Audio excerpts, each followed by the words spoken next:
Chapter 3. Job's First Speech.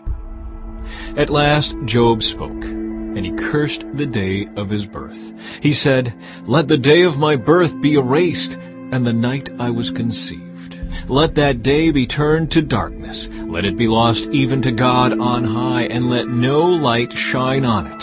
Let the darkness and utter gloom claim that day for its own. Let a black cloud overshadow it, and let the darkness terrify it.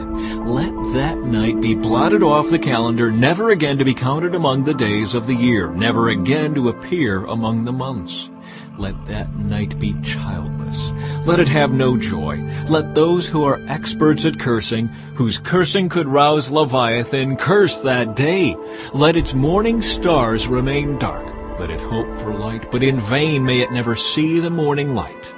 Curse that day for failing to shut my mother's womb, for letting me be born to see all this trouble. Why wasn't I born dead? Why didn't I die as I came from the womb? Why was I laid on my mother's lap? Why did she nurse me at her breasts? Had I died at birth, I would now be at peace. I would be asleep and at rest. I would rest with the world's kings and prime ministers, whose great buildings now lie in ruins. I would rest with princes rich in gold, whose palaces were filled with silver. Why wasn't I buried like a stillborn child, like a baby who never lives to see the light? For in death the wicked cause no trouble, and the weary are at rest. Even captives are at ease in death, with no guards to curse them.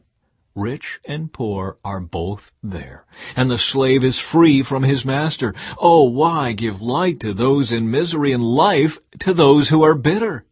They long for death, and it won't come. They search for death more eagerly than for hidden treasure.